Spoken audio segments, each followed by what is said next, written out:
우리 아버지 하나님의 거룩한 성도 여러분, 하나님의 크신 은혜와 평강이 여러분과 여러분의 가정과 섬기시는 교회와 여러분의 일터위에 함께 하시기를 간절히 바랍니다. 저는 때때로 운전할 때마다 드리는 기도가 나의 차량뿐만 아니라 내 주위를 지나다니는 차량과 그 차량의 운전자들을 보호해달라고 그렇게 하나님께 기도드립니다. 하나님의 거룩한 백성이 가는 그 길이 축복의 통로가 되어서 그 옆으로 지나가는 사람들마저도 하나님의 거룩한 은혜와 축복의 날개 아래 보호받게 된다면 얼마나 은혜스러운 일이겠습니까? 이번 한 기 동안 우리들은 출애굽의 놀라운 역사에 대하여 함께 공부하고 있습니다. 오늘은 그 6번째 시간으로 홍해를 건너서란 제목으로 함께 말씀을 나누겠습니다. 출애굽기 12장 31절입니다. 밤에 바로가 모세와 아론을 불러서 이르되 너희와 이스라엘 자손은 일어나 내 백성 가운데서 떠나 너희의 말대로 가서 여호와를 섬기라, 그렇게 이야기를 합니다. 왜 이렇게 갑작스러운 명령을 내리게 되었을까요? 저 들판 가까이에 사는 거기 가난한 애굽 사람의 집에서 조그만 그 울타리가 있고 그 안에는 짐승들이 있었을 것입니다. 저녁에 동물들을 돌보던 그 애굽 사람이 깜짝 놀랐어요. 가장 아끼던 그 집안에 소가 죽어나가 자빠졌습니다. 이게 웬일일까? 당황해서 어쩔 줄 모르고 있는데 저 안방에서 부인이 소리 지르며 나옵니다. 여보, 큰일 났어요. 이제 집으로 뛰어들어갈 때에 다른 때 같으면 마루 밑에 있던 강아지가 뛰어나서 반겼을 텐데 강아지가 보이지 않아서 두리번거려 보니까 마루 밑에 죽어 있었습니다. 그러나 그것은 작은 일이었습니다. 그 아내는 아이를 부둥켜 안고 뛰어나오면서 여보, 애가 죽었어요. 애가 죽다니 무슨 말이냐.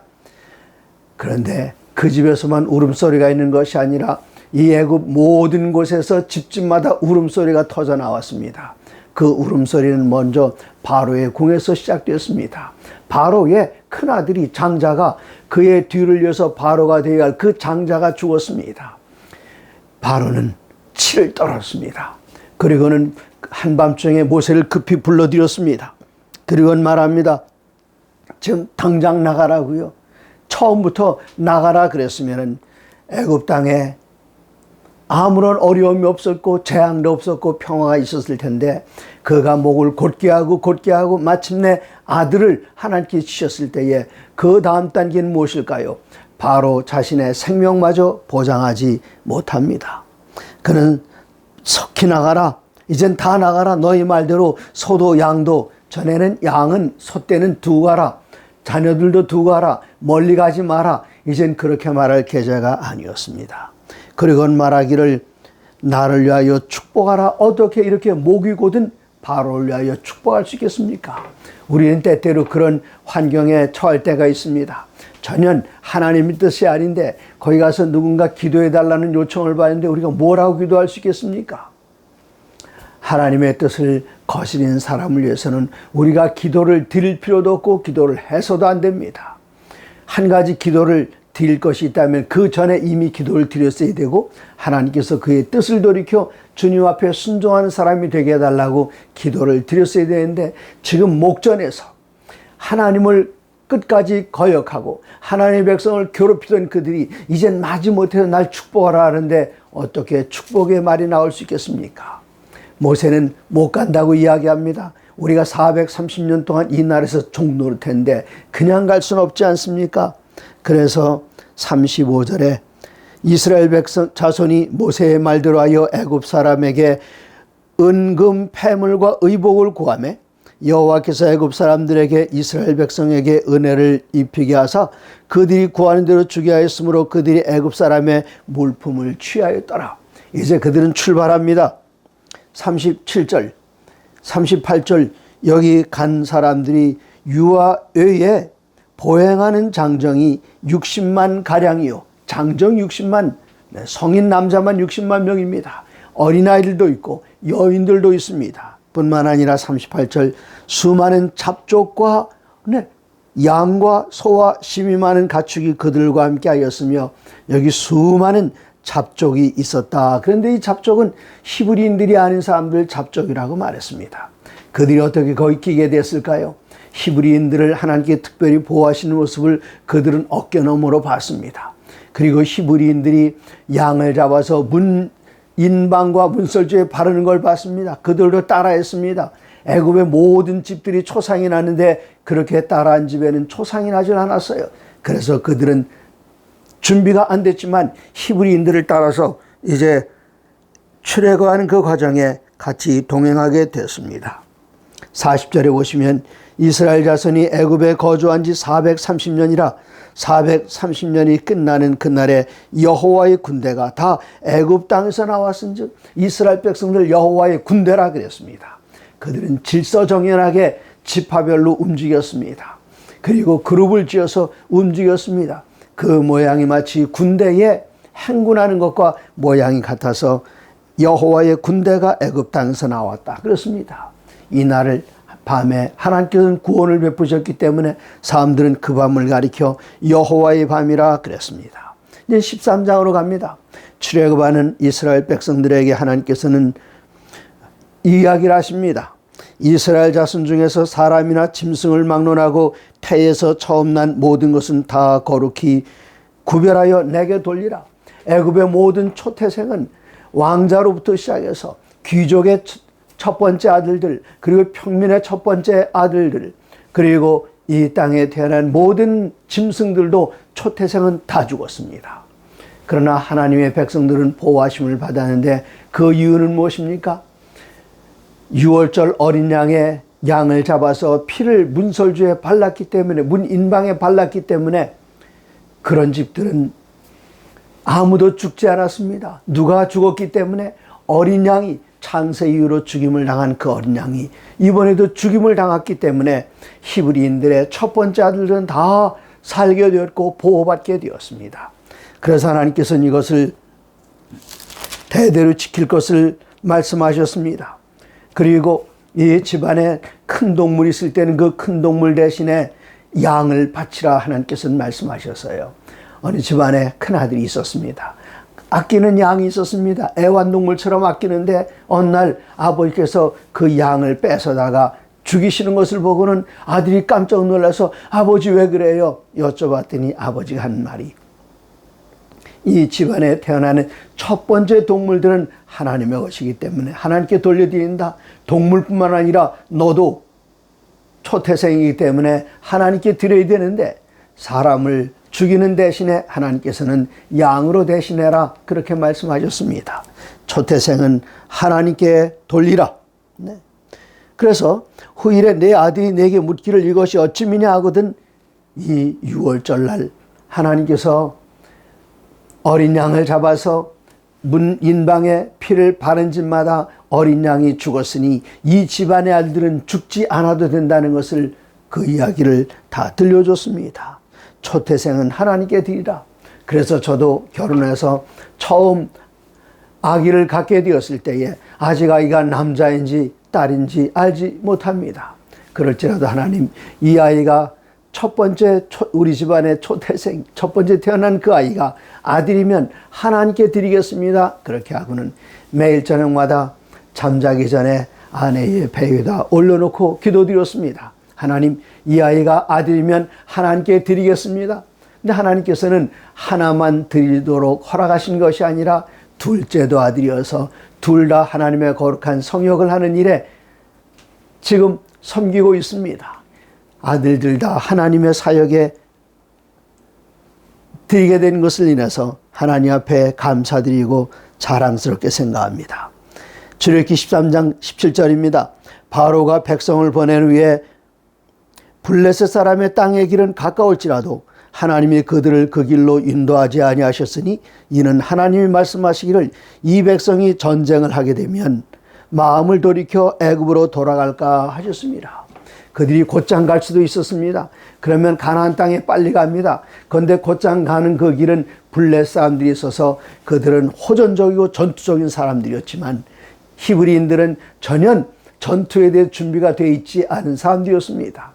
그들은 한 번도 칼을 사용하는 방법이나 활을 쏘는 방법에 대해서 배워본 적이 없고 그냥 벽돌 만들어서 피라미드 만들고 건축물들을 만드는 그 일만 했는데 여기 호전적인 민족이 무기를 들고 나오면은 겁먹고 뒤로 돌아갈까 봐 그렇게 했다 그랬습니다. 조금 전에 제가 한 가지 더 했어야 할 것이 있는데, 그들이 이스라엘 자손들이 유월절을 지키면서 초태생을 하나님께 드릴 때에 이것을 미간 두 눈썹 사이에 그리고 오른손에 붙여서 기억하라 말씀하셨습니다. 그래서 지금도 유대인들은 필렉토리, 영어로 필렉토리라고 말하고 또 한국말로는 경갑이라고 하는데, 조그만 상자에다가 여기 이 말씀을 기록해서 특별히 신명기 6장에 있는 말씀을 기록해서 이 조그만 상자에다 집어넣습니다. 그것을 경갑이라고 합니다. 그것을 이 머리에다 이렇게 쭉 묶어서 미간에 붙이고 다니고, 팔뚝에 가죽끈에다가 성경 말씀을, 출애굽과 관련된 성경 말씀을 기록해서 왼쪽 손에다 감습니다. 이것을 경찰이라고 말하고 그 안에 넣는 것은 경문이라고 말합니다. 머리로는 항상 하나님께서 구원하신 것을 기억하라는 것을 그렇게 말씀하신 것이고, 우리가 손을 움직일 때마다 우리가 하는 모든 일들, 하나님께서 우리를 애굽에서 건져내시고 우리를 인도하셨다는 것을 일할 때에, 생각할 때에 항상 기억하라는 그런 뜻이었는데, 예수님 당시에는 이것이 마치 부족처럼 바뀌어서 우리 주님께서 경고하신 말씀이 마태복음 23장 5절에 기록이 되어 있습니다. 여기 23장 1절, 예수께서 무리와 제자들에게 말씀하여 이르시되 서기관들과 바리새인들이 모세의 자리에 앉았으니 그러므로 그들이 말하는 바는 지키고 행하되 그들이 하는 행위는 본받지 말라, 그렇게 말씀하셨습니다. 그리고 그들의 위선하는 행동에 대해서 23장 5절에 그들의 모든 행위를 사람에게 보이고자 하노니, 하나님 앞에 보이는 것이 아니라 사람에게 보이고자 하나니 그 경문띠를 넓게 하여 옷수를 길게 하고, 이렇게 한다. 경문띠, 경문, 바로 우리말로 지금 우리들은 그것을 경찰이라고 하는데, 성경 말씀을 특별히 신명기 6장과 출애굽기에 나오는 그 말씀을 적은 그 가죽들을 여기다 두르는데, 가볍게 두른 사람들이 못 보니까 아주 널찍하게 표시가 나게 그것을 마치 부적처럼 사용하는 것, 그것을 하나님께서는 경계하셨습니다. 그러나 그 정신은 항상 우리 머릿속에 있어야 됩니다. 이마에 있어야 됩니다. 우리 무슨 일 하든지 우리 손에 있어야 됩니다. 그렇게 기억하는 것 중요한 일입니다. 이스라엘 백성들이 애굽에서 나올 때에 요셉의 해골을 갖고 나왔어요. 요셉이 죽으면서 유언을 남깁니다. 너희가 이 땅을 벗어나 애굽을 벗어나 가나안 땅으로 갈 때에 내 뼈를 가지고 가라. 그 뼈를 가져가서 여호수아가 마침내 가나안 땅을 정복했을 때에 그 집안에 땅이 있었습니다. 부동산을 사둔 게 있었어요. 야곱이 세겜 땅에 갔을 때에 그 세겜 땅의 일부를 사두었습니다. 그래서 그 땅에다가, 그 조상의 땅에다가, 선산이라고 할까요? 꼭 뭐 다 묻은 건 아니니까 그 요셉의 뼈를 갖다가 세겜 땅에다 묻었습니다. 죽으면서까지도 요셉은 본향 가나안 땅을 그리웠습니다. 우리 성도들은 어때야 할까요?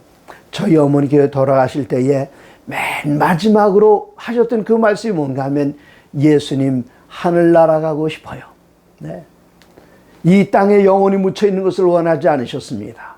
예수님 하늘나라 가고 싶어요. 요셉의 소원이 그것이었습니다. 내가 죽더라도 애굽에 영원히 묻혀있을 것이 아니라 나의 조상 아브라함의 하나님, 야곱의 하나님, 그리고 이삭의 하나님께서 우리 조상들에게 이 가나안 땅을 주겠다고 말씀하셨는데, 제발 그 땅에 내 뼈를 옮겨다오. 애굽에서 그는 숨을 거뒀지만 그의 뼈는 지금 세겜 땅에 묻혀 있을 것입니다. 자, 이제 홍해바다를 건너는데, 이 홍해바다를 건널 때에 여기 성경에는 낮에는 구름 기둥으로 밤에는 불 기둥으로 인도하셨다, 그렇게 기록했습니다. 21절입니다. 여호와께서 그들 앞에 가시며, 여기 이스라엘 백성 60만 장정이 움직일 때에 맨 앞에는 하나님께서 인도하셨습니다. 우리들은 어디를 가든지 어린 양이 우리를 인도하는 대로, 가시는 대로 따라가면 됩니다. 그들이 하나님을 볼 수는 없었지만 하나님께서 임재하시는 그곳에 낮에는 구름 기둥으로 그들의 길을 인도하시고 밤에는 불 기둥을 그들에게 비추사 낮이나 밤이나 진행하게 하시니 낮에는 구름 기둥 밤에는 불 기둥이 백성 앞에서 떠나지 아니하니라. 우리가 처음 가는 길 갈 때 어느 쪽으로 가야 할지 모릅니다. 삼거리가 되면 왼쪽으로 가야 할지 오른쪽으로 갈지 아니면 다시 돌아가야 할지 모릅니다. 그런데 하나님께서는 그들에게 낮에는 구름 기둥을 보내주셔서 그냥 구름 기둥이 가는 대로 기둥을 따라가면 되는데 이 구름 기둥이 낮에는 그 뜨거운 열사의 태양으로부터 이스라엘 백성들을 보호해 주었습니다. 그늘이 되어 주었습니다. 덥지 않았어요. 그리고 저녁이 되면은 하나님께서는 불기둥을 세워주셔서 그 불기둥을 통해서 따뜻하게 보호해 주셨습니다. GPS, 방향을 따라갈 수 있도록 앞장서가는 GPS가 되었고 낮에는 시원하게 냉방을 구름기둥으로 해주셨고 밤에는 불기둥으로 따뜻하게 난방을 갖춘 그리고 GPS를 갖춘 이 행렬 우리 하나님께서 먼저 가시기 때문에 가신 대로 따라가기만 하면 그 길은 가장 안전한 길이었습니다. 이제 하나님께서 이스라엘 백성들을 가라고 명령하셨기 때문에 이스라엘 대군 60만 대군은 이젠 출발했습니다. 앞으로 갑니다. 앞으로 한참 동안 진행해 가고 있을 때에 이 바로가 보고를 들었어요. 그냥 아이 죽은 것만 혼비백산이 되어 있었는데 그 정도가 아니라 그들이 그렇게 잘 부려먹던 히브리인들이 다 도망갔다는 얘기를 듣고는 화가 나서 그냥 보내면 안 되지. 가서 다시 붙잡아 오너라. 그리고는 병거에 말들을 채웠습니다. 14장 7절 선발된 병거 600대와 애굽의 모든 병거를 동원하니 지휘관들이 다 거냈더라. 이 나라의 모든 군대가 지금 도망간 그들 입장에서 도망간 거죠. 도망간 히브리 노예들을 붙잡으러 갔습니다. 60만의 장정을 다시 이끌어오려면 이 나라의 모든 군대가 다 동원됐을 것입니다. 모든 군대가 다 동원돼서 따라갈 때에 이제 이스라엘 백성들 근처에 옵니다. 이스라엘 백성들이 그 모양을 보고 깜짝 놀랍니다.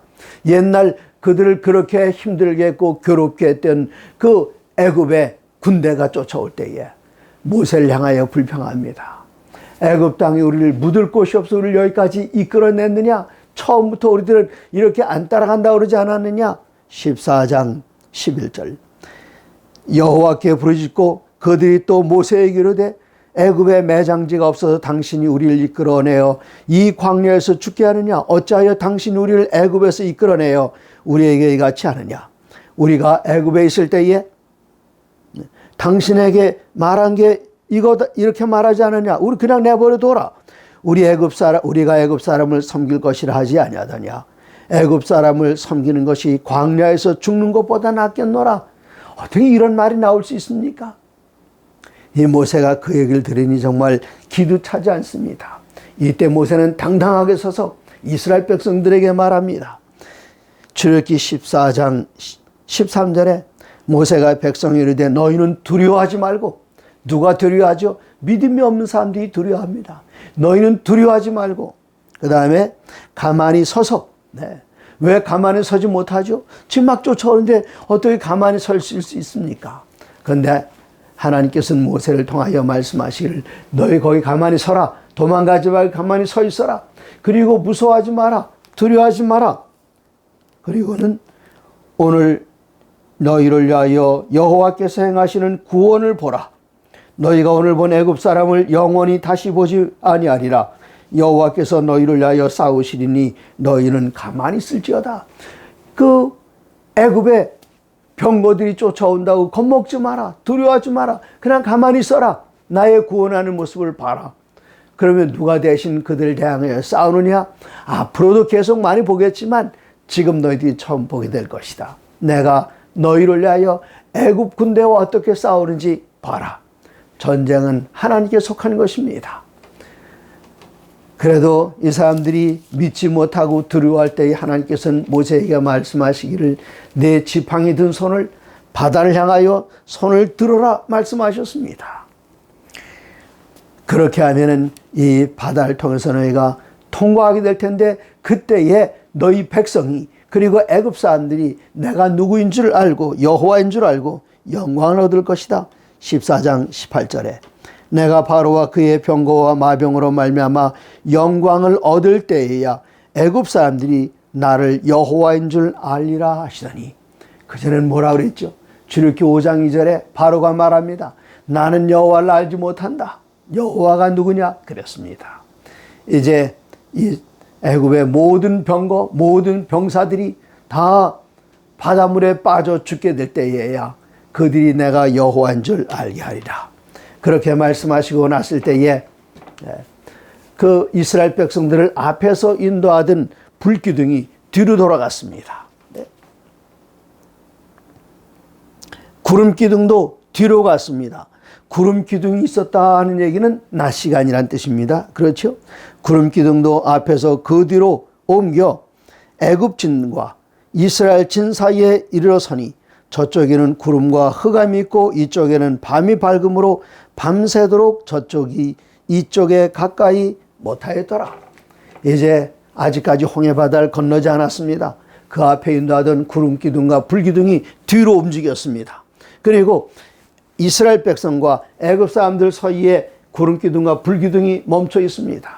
저 애굽 병사들을 향해서는 구름 기둥이 돼서 캄캄해서 앞뒤를 분간하지 못하게 되었고 반대쪽으로 홍해바다를 향하여 서고 있는 이스라엘 백성들 앞에서는 불 기둥이 되어서 앞이 환하게 빛났습니다.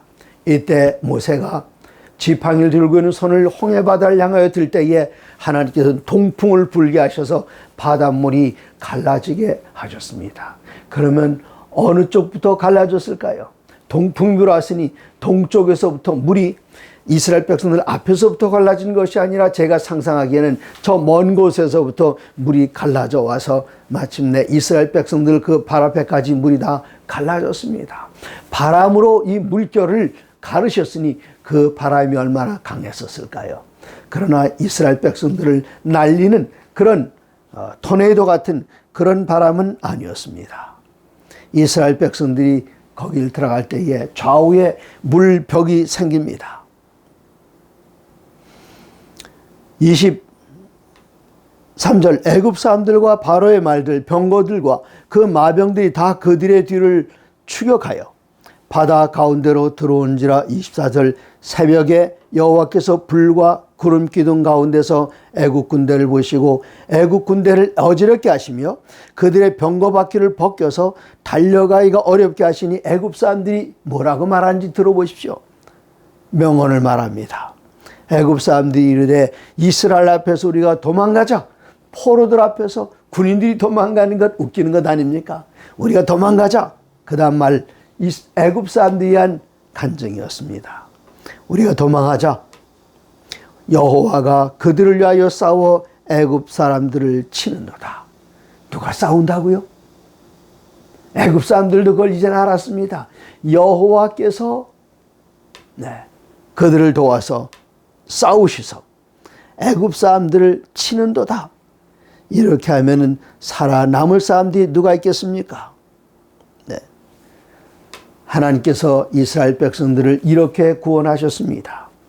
이렇게 구원하신 것을 31절에 보시면은 말씀하시기를 이스라엘이 여호와께서 애굽 사람에게 행하신 그 큰 능력을 보았으므로 백성이 여호와를 경외하며 여호와와 그의 종 모세를 믿었더라. 여기 보면 이거 칭찬해 줘야 될까요? 아니면은 혀를 차야 될까요? 하나님을 경외한 이유는 능력을 보았기 때문에 하나님을 경외하고 여호와와 그의 종 모세를 믿었더라. 옛날 이스라엘 백성들은 하나님께서 행동하시는 것을 보고 믿었습니다. 그런데 예수님께서는 뭐라고 말씀하셨습니까? 예수님께서 도마에게 말씀하시기를 와서 내 손에 여기 못자국 옆구리에 창자국에 손가락을 넣어보라.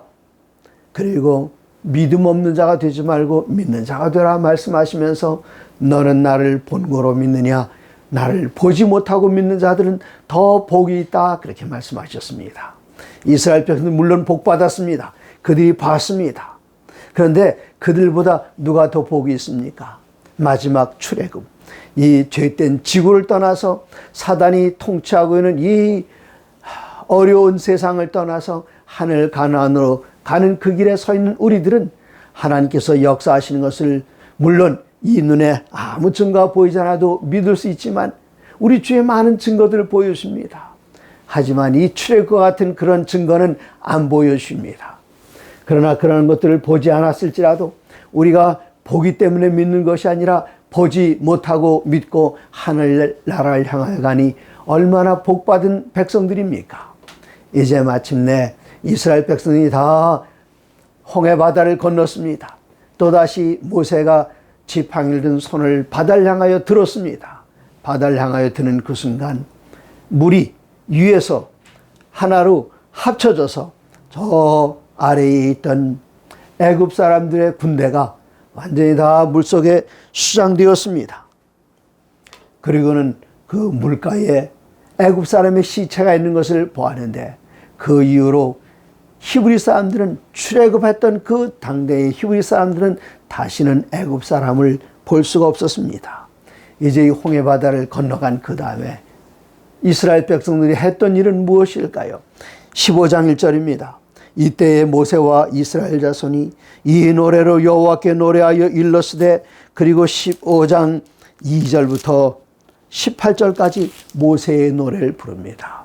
이제는 바다를 건넜습니다.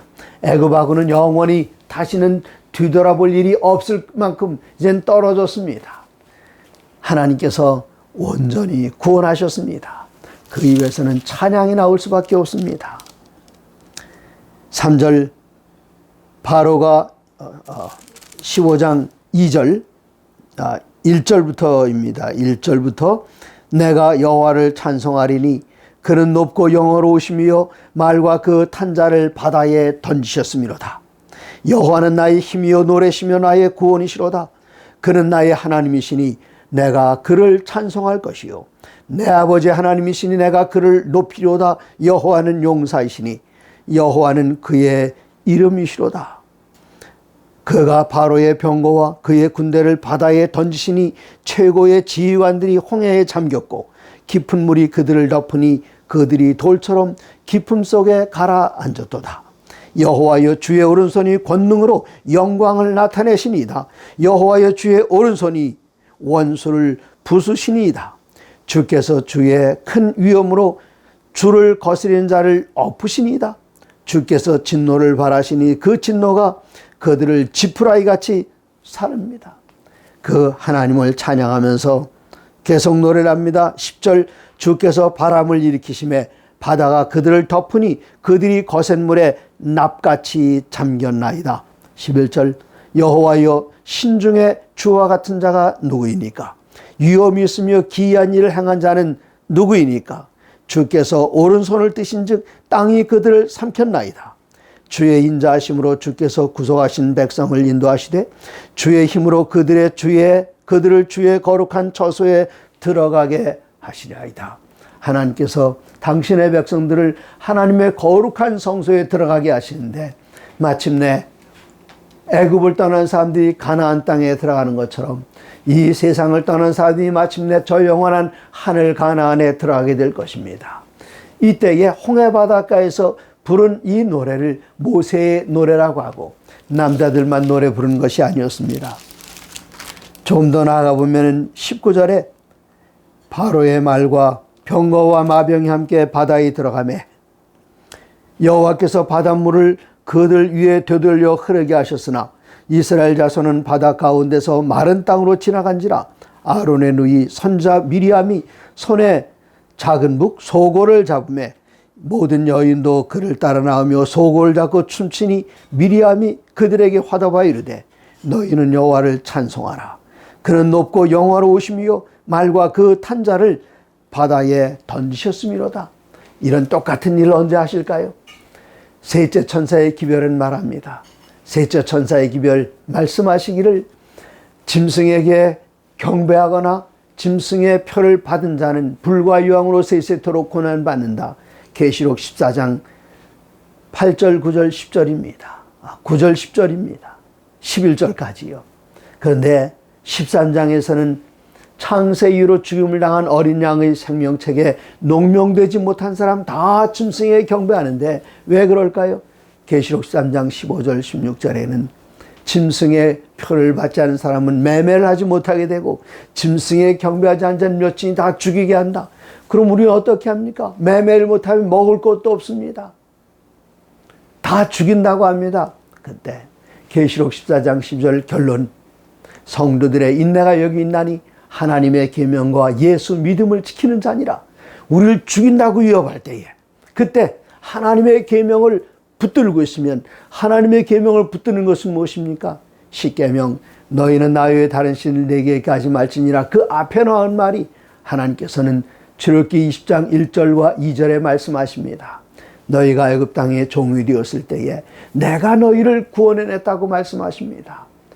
그 같은 출애굽의 하나님께서 이 마지막 때 우리를 대신하여 싸우실 뿐만 아니라 이스라엘 백성들에게 40년 동안 만나를 주셨던 그 하나님께서 이 마지막 때에 매매를 하지 못한 우리들에게 하늘 창고를 열고 만나를 내려주시고 우리를 앞으로 인도하여 주시고 이제 그때에 그런 노래를 부르게 될 텐데, 이 모세의 노래를 우리들은 요한계시록 15장에서 기억하게 됩니다. 계시록 15장 3절에 2절부터 읽겠습니다. 또 내가 보니 불이 섞인 유리바다 같은 것이 있고 짐승과 그의 우상과 그의 이름의 수를 이기고 벗어난 자들이 유리 바닷가에 서서 하나님의 검은 고를 가지고 하나님의 종 모세의 노래, 어린 양의 노래를 불러 이르되 주 하나님 곧 전능하신 이여 하시는 일이 크고 놀라우시도다. 만국의 왕이시여 주의 길이 의롭고 참되시도다. 주여 누가 주의 이름을 두려워하지 아니하며 영화롭게 하지 아니하오리까? 오직 주만 거룩하시니이다. 주의 의로우신 일이 나타났음에 만국이 와서 주께 경배하리로다.